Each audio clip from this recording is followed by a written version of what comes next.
everybody, and welcome to Talks at Google Cambridge. Today I'm delighted to introduce Professor Sunstein, who will be talking about his newest book, The World According to Star Wars. Professor Sunstein is the Robert Walmsley University Professor at Harvard and the founder and director of the university's program on behavioral economics and public policy. He's written many, many books, including bestseller Nudge, Simpler, The Future of Government, and Republic.com, and of course his newest book, The World According to Star Wars. He's a pretty big fan of Star Wars, as are probably many of you in this room, so please join me in welcoming up Professor Sunstein.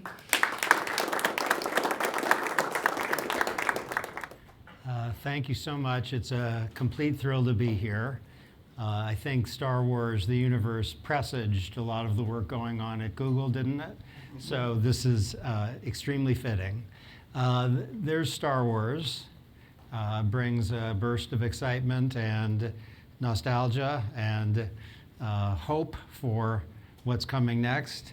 There's a book. There's the origins of this unlikely project. I'm a law professor. I work some on social science and psychology and economics. That's my son.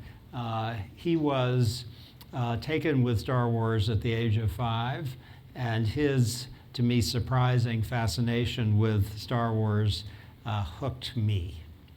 My puzzle and topic here is very simple. Why did Star Wars succeed?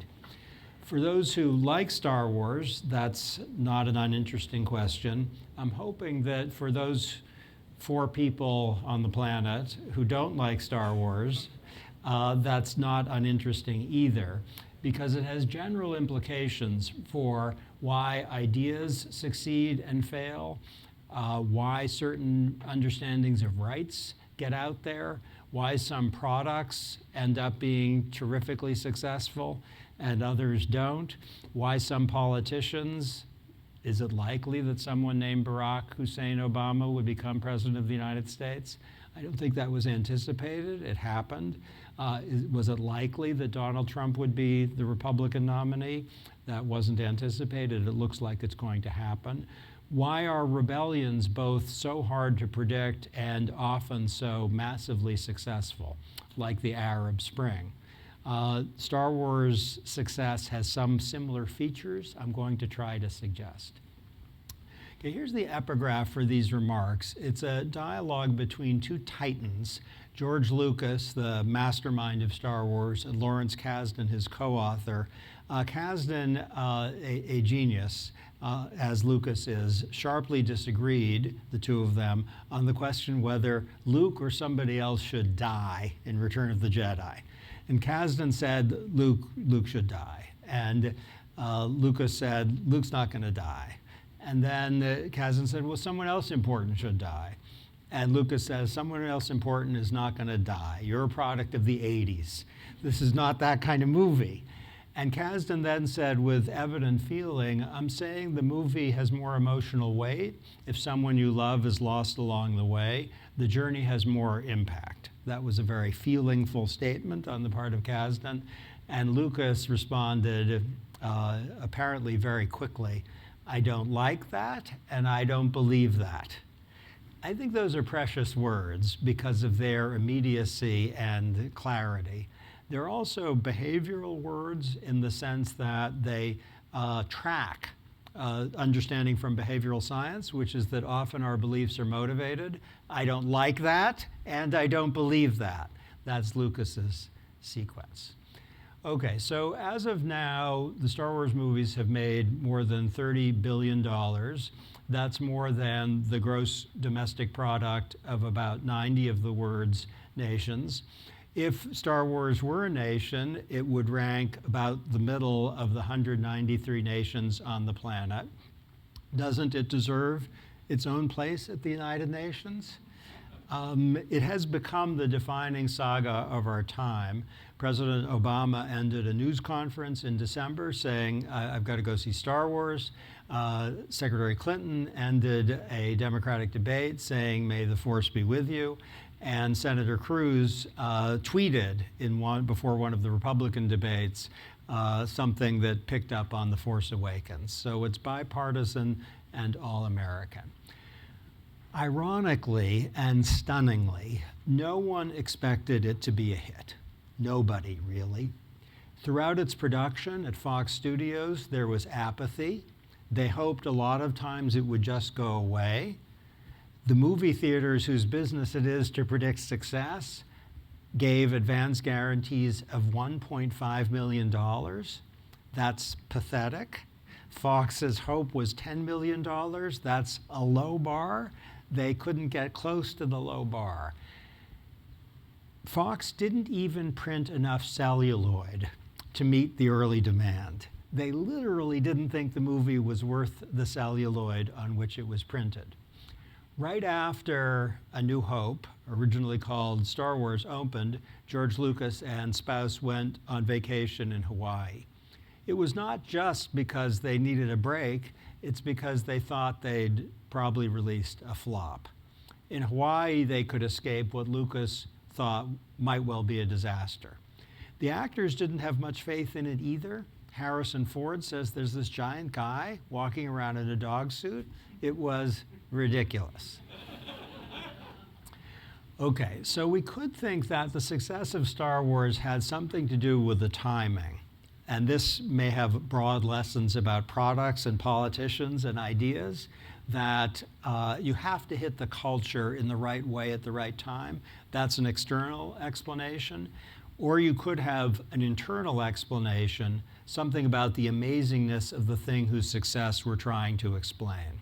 I'm going to go very briskly over a series of possible explanations. And the external explanations are going to look very bad. So to give a little bit of the game away. There was a movie a few years ago that won the Oscar. It's called Searching for Sugar Man. And it's about a rock singer from the early 1970s named Rodriguez, about whom even connoisseurs of rock music knew nothing, because he released 2 albums, as they were then called, and they failed. So think of this as one of a zillion wannabe rock stars who flopped and ended up, in this case, going into the construction business as a demolition man. Unbeknownst to himself, Rodriguez was in South Africa a giant. They would speak of him with awe and reverence, Rodriguez. They wondered what had happened to him. Had he burned himself on stage, as rumors had it, and thus become an iconic kind of self-immolating guy? Now there's a puzzle. Why did Rodriguez become a runaway success, bigger than the Beatles really, in South Africa, and kind of an utter failure in the United States? What's going on there? Well, I think we have a little bit of clue from Harry Potter, where 12 publishers turned down the Harry Potter novels. J.K. Rowling had a struggle getting published. Publishers are supposed to know about quality and saleability. The advance originally for Harry Potter was very small. What happened there? Okay, there's a strange tale involving a mystery writer named Robert Gottlieb. I'm not sure if you've heard of him. He's written 3 novels, first of which was called The Cuckoo's Calling. The Cuckoo's Calling was very well reviewed, sold horribly. So it was one of these critical successes that was disappearing. But it emerged, I think by happenstance, that the real author of The Cuckoo's Calling is J.K. Rowling, and the book exploded. Bestsellers. What's going on there?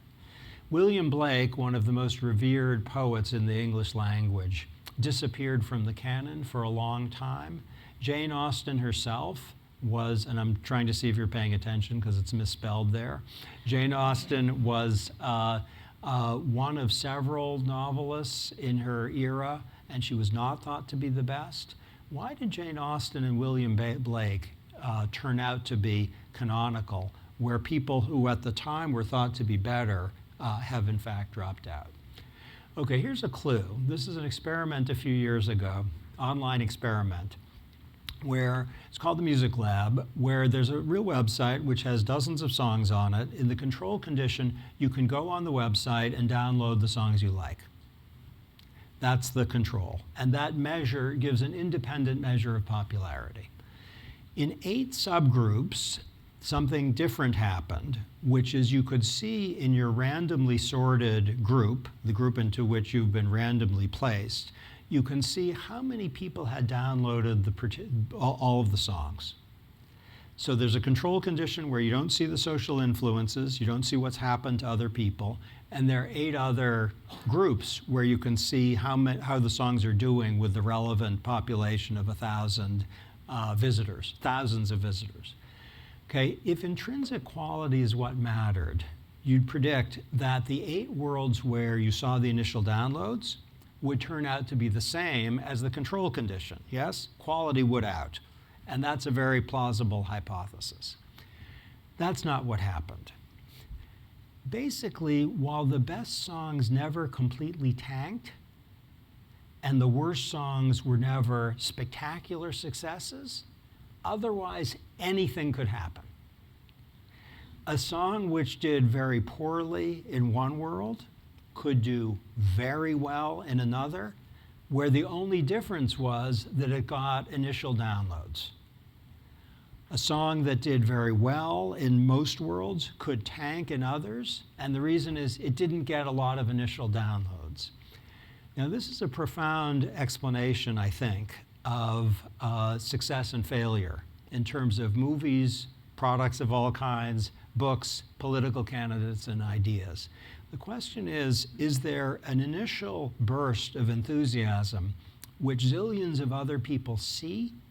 When that happens, something whose intrinsic quality isn't higher than that of other things can be culturally very resonant.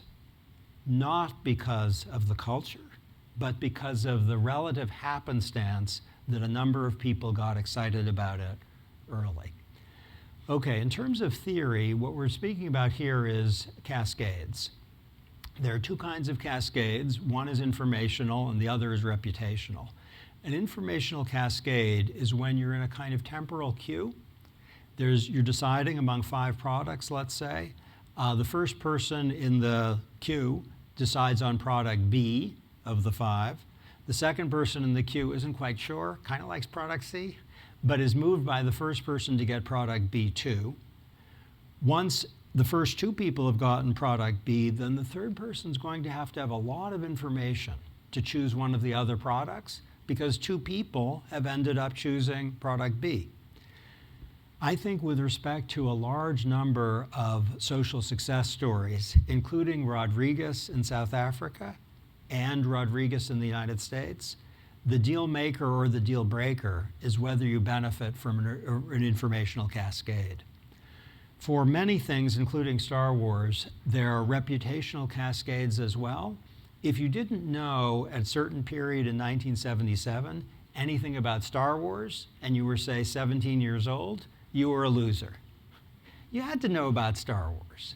You would risk your reputation among your peers if you didn't, and if you had seen it and didn't like it, you'd also risk your reputation. So you had to A, see it, and B, like it. Even if you didn't like it, you had to like it in the sense of saying you liked it. And that put reputational pressure on members of the population. Some things, and I hope this is very familiar here, benefit from network effects. That people enjoy them because other people enjoy them. That's a kind of loose generalization of the idea of network effects. And for The Force Awakens, a lot of people went because they thought everyone was going. Okay, is that true for Star Wars? Is that the full account? Really? Seriously? Is Star Wars like one of those kind of average songs in the Music Lab experiment that exploded because early people liked it? I mean really and seriously to be doubting the fullness of the explanation I've just given. Think, if you would, about the Arab Spring and the fall of communism. Surely the timing of both of those events, highly unpredictable, had a lot to do with what we're now discussing, and there's terrific empirical work suggesting that informational cascades and reputational cascades were crucial to when those happened.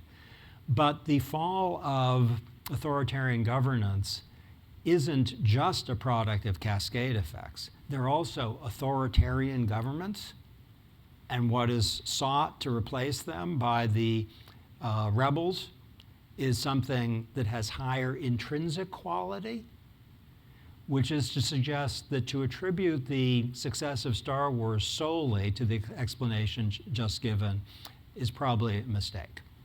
Okay, second idea. What Star Wars benefited from is the appeal of the monomyth.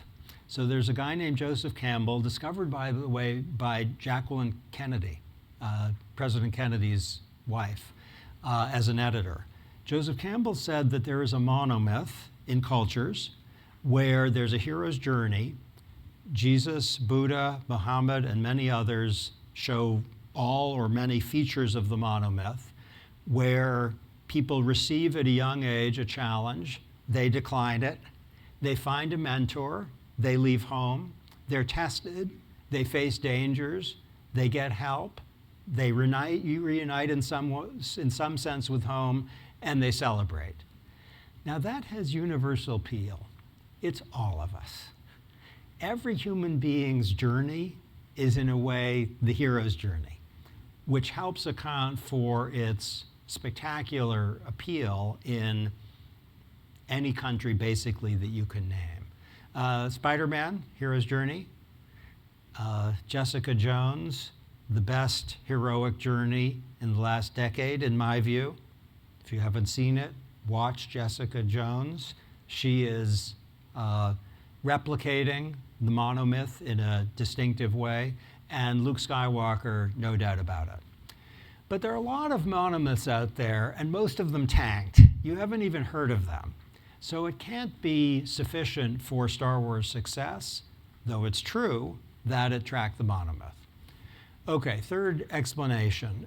Star Wars has many possible meanings. You can easily see it as an essentially Christian tale in which Anakin Skywalker is a Christ-like figure who dies in a way for our sins, finds salvation, and guarantees something like that to us in a tale that in many ways mimics the New Testament. You can see Luke's journey in the same way.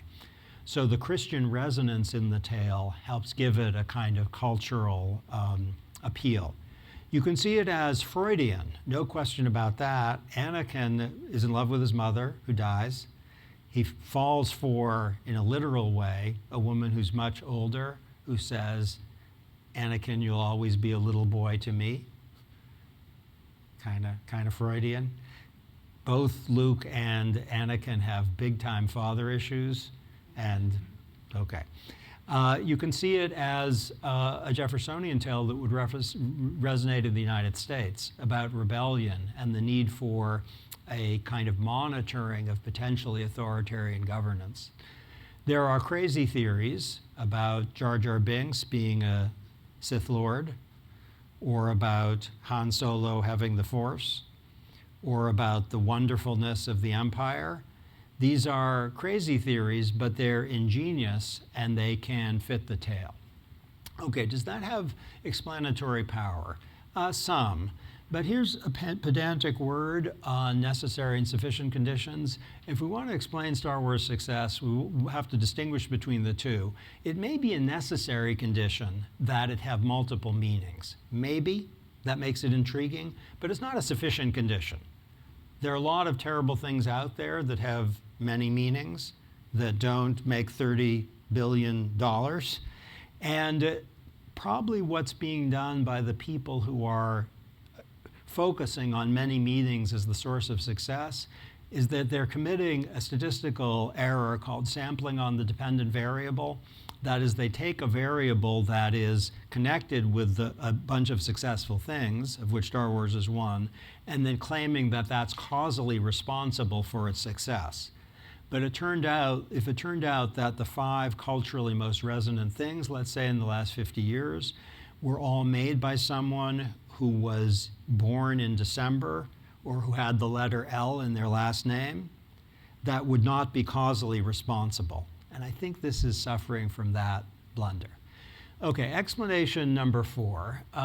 What a lot of people all over the world, and certainly in the United States, like is tales of republics and empires. The theory in the saga, and it's presaged in the beloved original trilogy. It's very clearly spelled out in the underrated prequels, is that democracy falls to thunderous applause. And the idea is that republics are vulnerable and fragile, and that they fall in a kind of predictable, somewhat stylized way. The fall of Rome, the fall of Germany, Stalin's authority all had something to do with a theme that Star Wars is very alert to. This does resonate, and I think it is accounting for the beginnings of what we're seeing now, which is a rebirth of interest in the prequels, because they are saying something that connects at least with developments in Europe and possibly the United States. Okay, what I'm going to say about that explanation is it captures some of the appeal of Star Wars, but again, it's certainly not sufficient for cultural success. You could tell a lot of boring tales about republics falling to empires, and it's not necessary. Okay, here's a more interesting explanation, I think, the zeitgeist, the culture. And here the idea is that after the assassination of the Kennedys, Martin Luther King and Malcolm X, and the tumult of the Vietnam era, and malaise, which was Jimmy Carter's term for what the country was in, the time was kind of perfect for a new hope. That's what the country wanted, a new hope. A lift was needed, and George Lucas delivered it on a silver spaceship. That's exactly what happened. And many of the kind of sociologically most attuned critics of the question I'm exploring now put their finger on this one, and they say this is the one. I'm going to be very hard on this explanation in a way that bears on Star Wars, but also on political success and cultural success, Taylor Swift and Harry Potter. I'm going to suggest that all of these things that succeed, this is a tempting but very problematic explanation. The reason is it's always possible to generate an ex post Zeitgeist explanation. It's child's play to say the most popular thing X succeeded because of cultural factors A, B, and C. You can say Harry Potter after 9/11, of course. Taylor Swift after the recession, of course. But is that true? Okay, here's a way to think about it.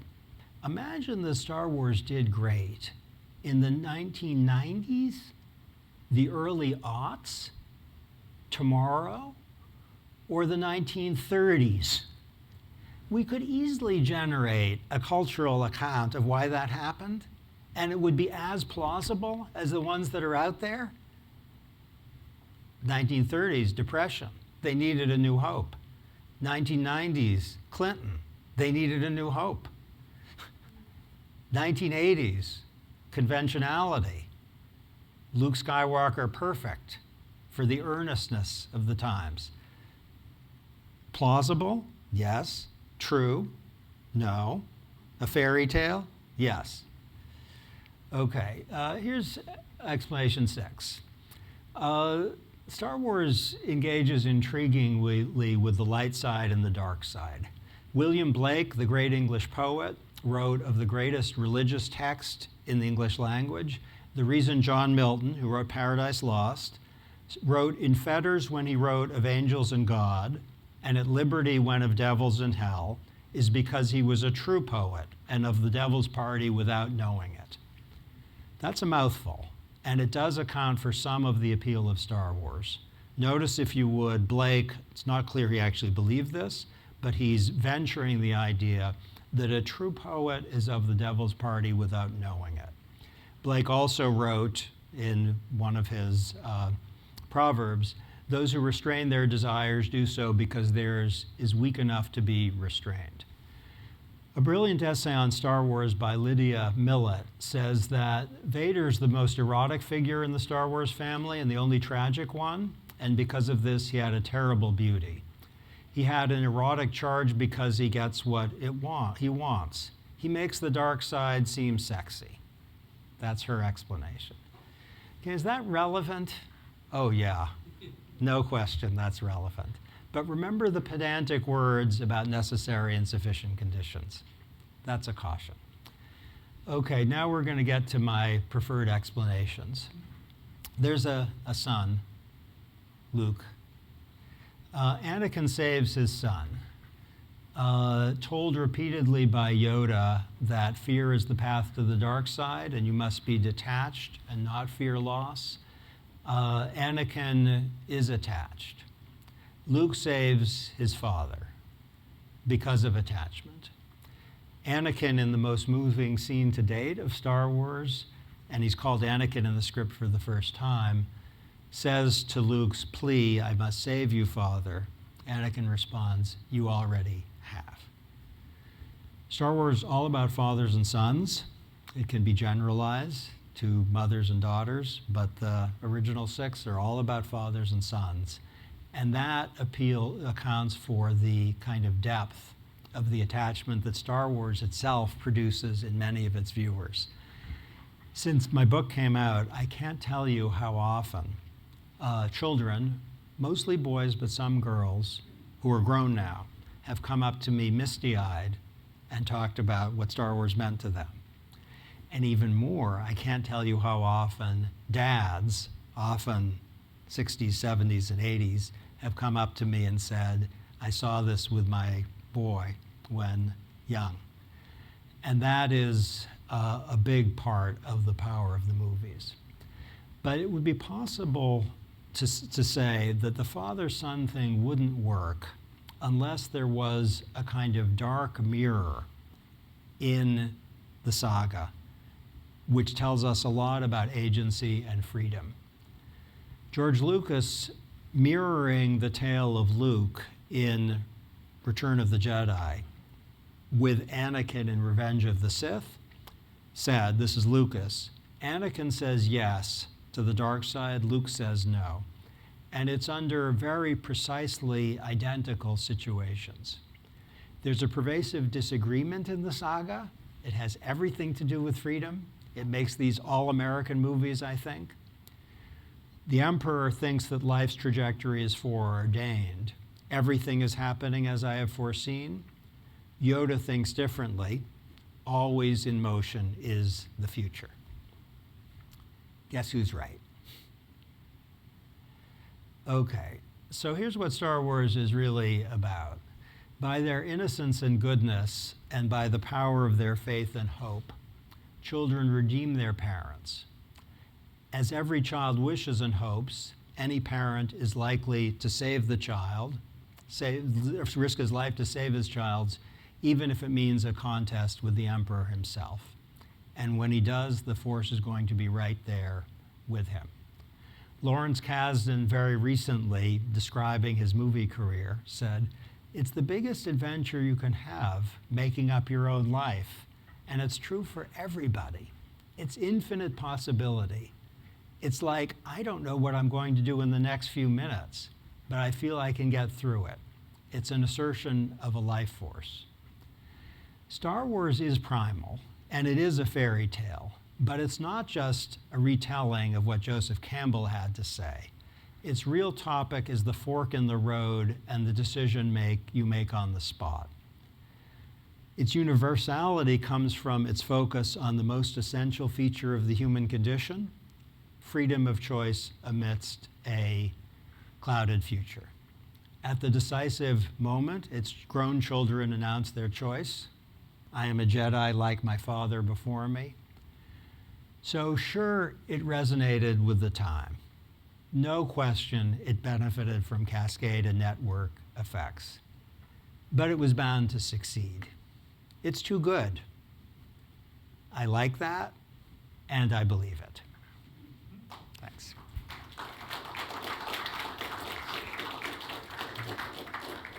The floor is open.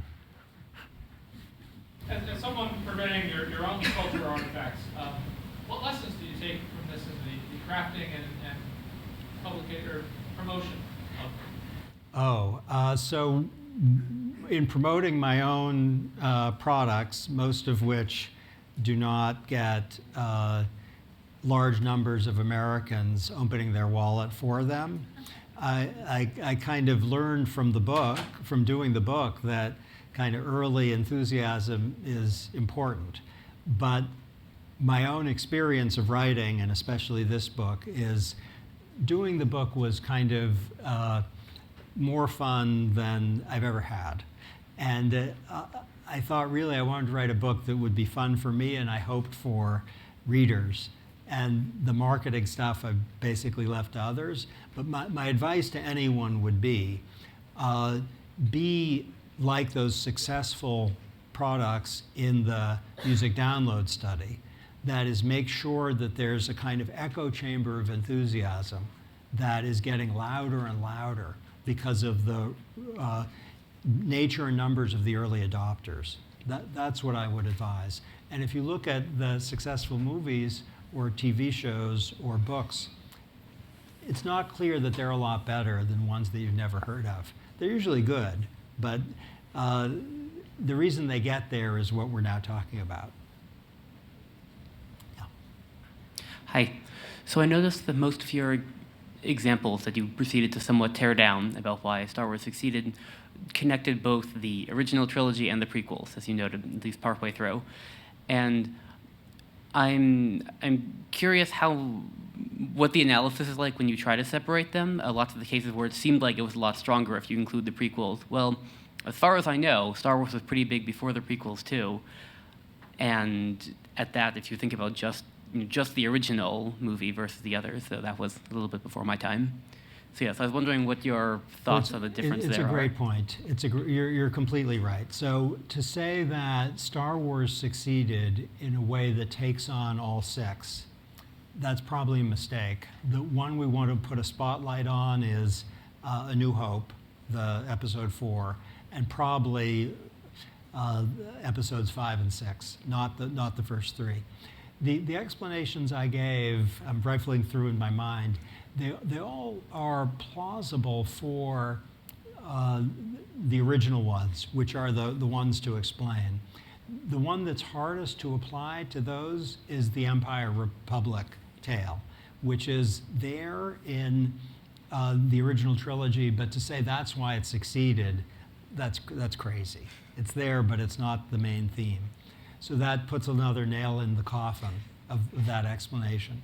But the dark side, light side explanation, the ones about cascade effects, the idea of the hero's journey, that and all the others I think work for the first 3.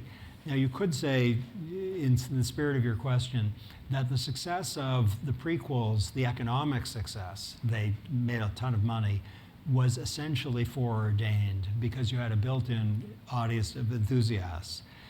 And that's probably correct. And you could say the success of the Empire Strikes Back and the Return of the Jedi, that was pretty much guaranteed because A New Hope, as it's now called, was the second most successful movie, was and is the second most successful movie economically of all time. The only one that beats it is Gone with the Wind. And I like to think, frankly, I don't give a damn, because Gone with the Wind was a very different era where everyone was going to the movies. It also had decades more time. So plausibly, A New Hope's the biggest success of all, and it paved the way towards the others. And all of the explanations would have to be applied to it. So the explanation on which I'm converging, really, is that it was fantastic. And there's a puzzle about why no one saw that except Steven Spielberg and a couple others. But that it probably needed the cascade and network effects early so that it became like Rodriguez in South Africa. By the way, my explanation of Rodriguez in South Africa and the United States is 100% the Music Lab experiment. He's really good, Rodriguez. But he didn't make it in the United States because he didn't get the early downloads. He could have been someone everyone would have heard of in the United States. He was good enough. Thank you. Hi, thank you very much. One of the reasons I really got into Star Wars is this rich imaginary world. And I was surprised not to see it as one of the reasons because I feel like kids everywhere sort of make up these stories. And I wonder if you have any thoughts around that. Oh, that's a great point. So that would be a strong candidate for an explanation. And what I'm puzzling over is it is a whole world, not just a galaxy. You can, enter it and puzzle over it and imagine pasts and futures. That's one of its fantastic features. Now, there are a number of movies and television shows that try to be whole worlds and in a way succeed, but aren't that interesting, and so they don't go anywhere. So this is both a whole world and then you have to say some things probably along the lines just described. But you raise a great point. Star Trek, by the way, I'm also a fan of Star Trek, has a similar feature. Harry Potter, too.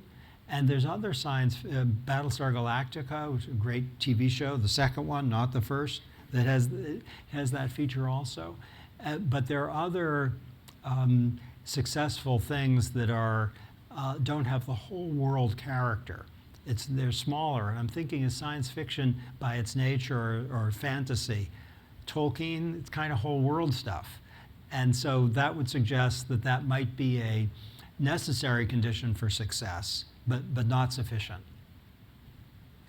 I have a couple of things to say. First of all, one of the first surprises in Star Wars was the fact that it started with Episode 4, and you're confronted with that on the very first screen. So I'm wondering, certainly as I recall, as the series went along, the very fact that it was part of this ongoing saga and that there were more episodes to come and more that had already happened was probably a very intriguing factor that probably contributed to people's continuing interest in it over the years.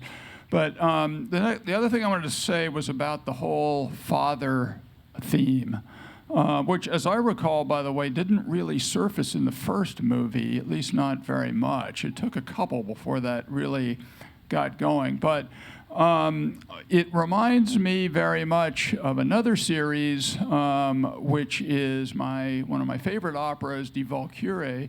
And the final scene in Die Walküre, to me, is one of the most powerful emotional moments in all of opera, where Wotan carries his daughter Brunhilde up. He puts her to sleep and carries her up and puts her inside a ring of fire, which can only be broken ultimately by Siegfried. But the whole reason that this has happened is that Brunhilde has disobeyed him. But what makes it really powerful, aside from just the father-daughter thing, I have a daughter and it's always, really hit me very directly, is that, yes, Brunhilde disobeyed him, but on one level, Wotan encouraged her to disobey him and had his own rebellious side, which he really, on some level, wanted Brunhilde to carry out. So there's this very complicated thing going on of disobedience and rebellion, but tied up with the god actually being conflicted about this as well. So I think, that opera ties in these themes that you mentioned of the father-offspring theme and the rebellion versus obedience theme in a very direct way. And, certainly to me, a much greater and deeper way than Star Wars does. But, it goes back to the whole Joseph Campbell thing, and I'm just wondering if you had thought more about other examples of this throughout some of the great artistic works. Okay, that's great. So the only thing that I stumbled over in what you said was greater and deeper than Star Wars. That really upset me, and I'm going to try to overcome that because I like you very much otherwise. You're right that the mother-child, father-child tensions are, in cultures of many kinds and things that are iconic for us. King Lear is an evident example. Hamlet, in its own way, is another example. So it goes very deep. I think I'll make a little plea for one point you made, and then a little plea for Star Wars. So in A New Hope, my view, which I've researched with baffling intensity, given it's not that important. My view is that George Lucas didn't know that Darth Vader was going to be the father until after A New Hope, and it was a ingenious burst of creativity. He has said on multiple occasions that the story was about a father and twins, but the early drafts are highly suggestive that was a late innovation on his part. So the father stuff becomes deep in The Empire Strikes Back. Who's the dad is a nice mystery in A New Hope. Luke doesn't know who his father is. That's intriguing, but you're right, that's not kind of in the heart of the thing.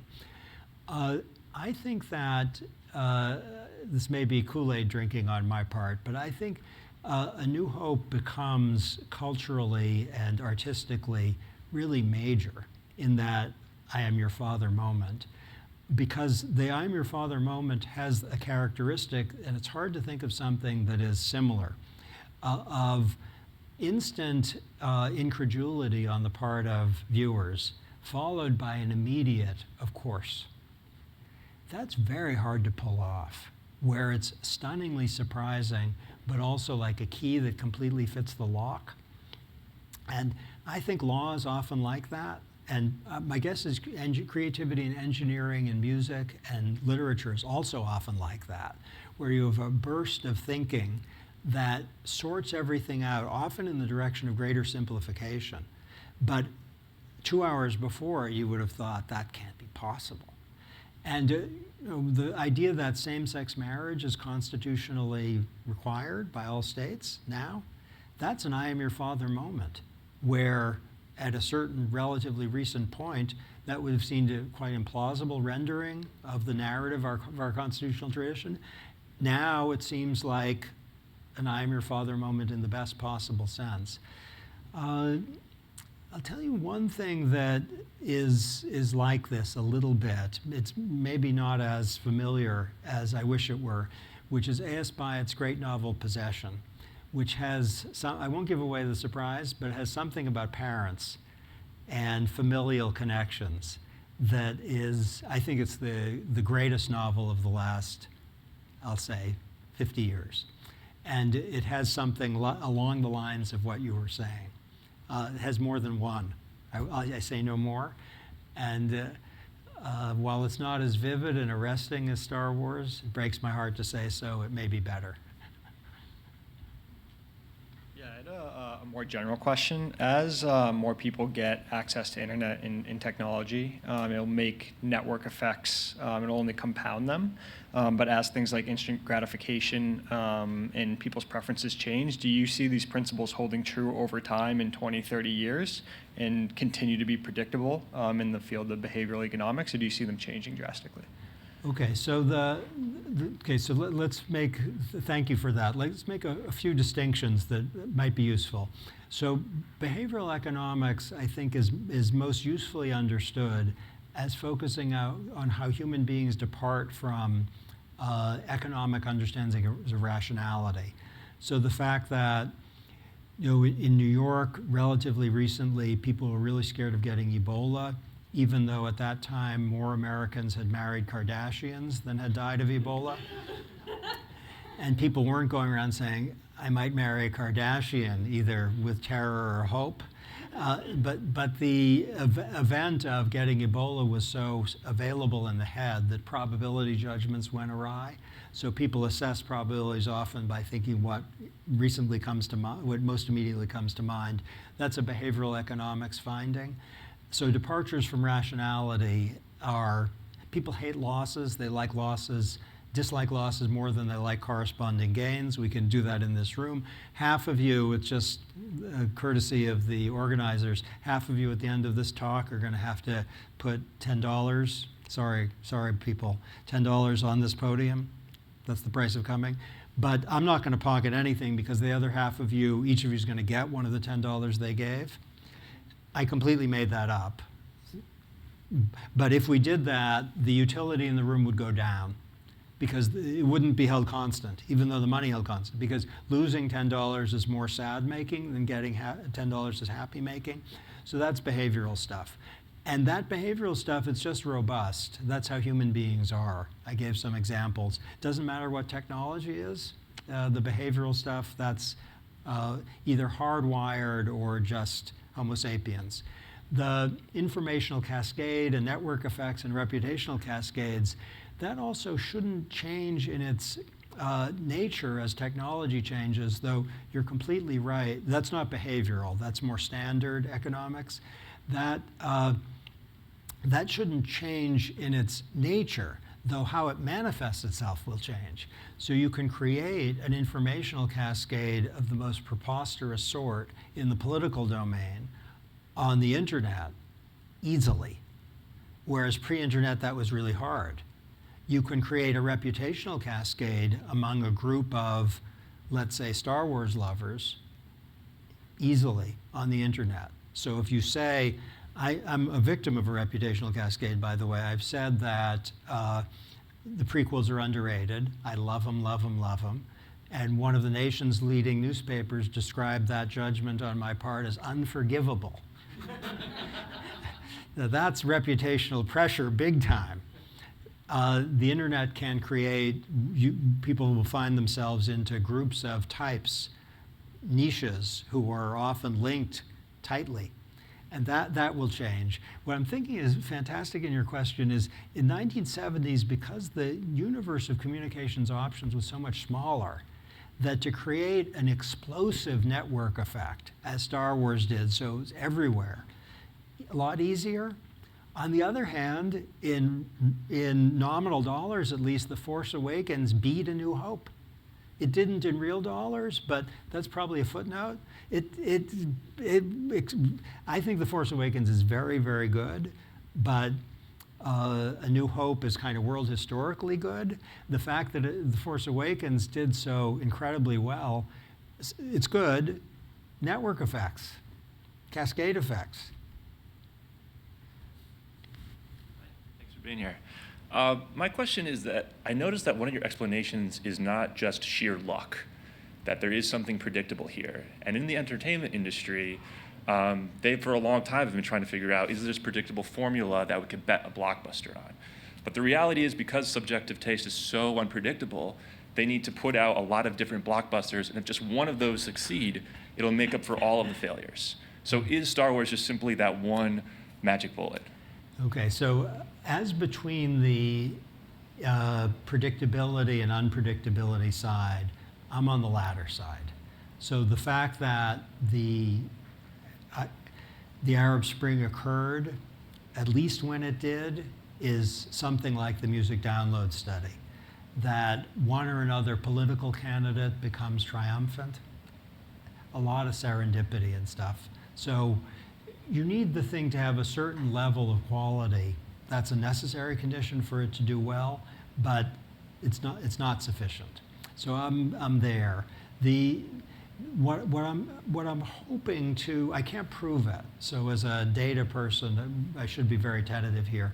But what I like to believe, and therefore believe, is that notwithstanding the studios, I think explicable, and I'll say something about why it's explicable, pessimism about Star Wars, is completely amazing. It had to do well, too amazing.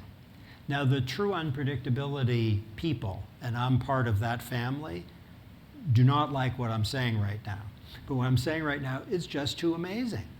There are many things that succeeded that are great, but were not too amazing to be great. They needed something like a network effect or a cascade effect. But if you look at the opening scenes of A New Hope, when there's the big ship, and it goes on and on and on, it's like a joke.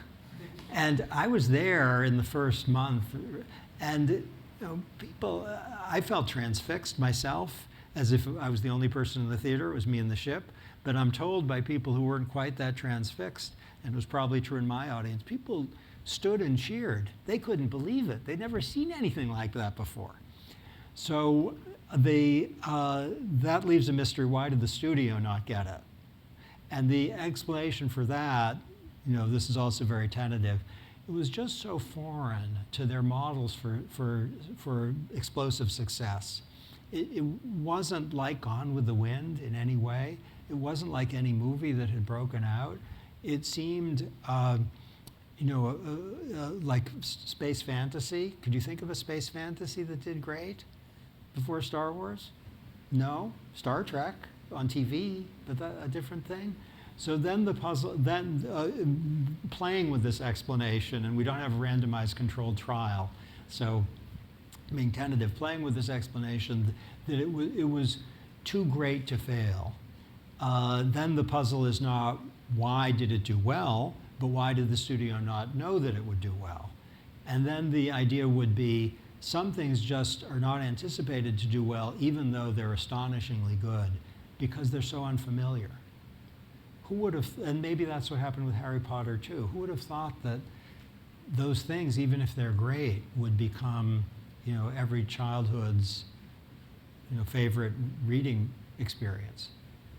So I feel like you're sort of touching on something that jives with my recollection of seeing A New Hope for the first time, which is that, but you didn't touch on this in your sort of laid out explanations, possible explanations why this is doing good. To me, the movie felt fresh. It felt new. It felt like something I'd never seen before, like from the opening credits that roll by in this three-dimensional view of space, all the way down to, all the special effects and so forth, which of course now feel kind of dated. But I mean, don't you think that had something to do with the popular success in the same way that, if you look at the Beatles that came out, right? That felt, even though it was in some sense recycling things that had gone on before, as was Star Trek, right? As was, because they were recycling sword play and old movie themes and editing tricks. But it still had this freshness quality that it felt like something we'd never seen before. And of course, like the counterpoint to that is now my kids see Star Wars for the first time and they still think it's great, even though it can't possibly feel fresh to them. It's really interesting. In law, the most fresh and original and kind of, it's, as a law student, joyful of treatises, if that's not an oxymoron, is a book on torts by Prosser. It's outdated now, but fantastic. And it seemed kind of like the Star Wars of treatises. And the author, Prosser, wrote, movingly, I think, in his preface, a pack rat is at best a collector and no heroic figure, and the most that can be said for him is that he sometimes chooses well. Now, the reason I have that association as you talk is that, having studied Lucas, he is a genius, but he's also a pack rat and a collector. So I'm trying to square that with your true point, that the freshness.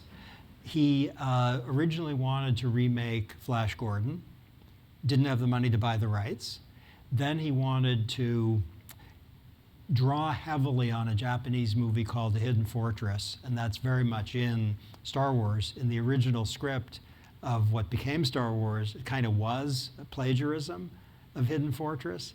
And all of the elements you could find. Even the opening crawl went back to stuff that Lucas loved from a younger age.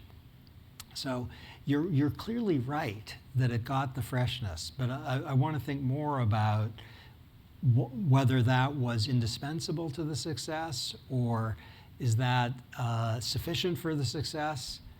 And it's true, there was nothing ever like that. But there are a lot of things that there was nothing ever like that people said, oh my God, that's terrible.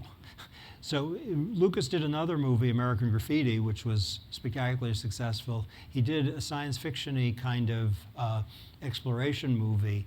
I just wrote a book about Star Wars, and I don't remember the full name of that movie. I'm not going to guess.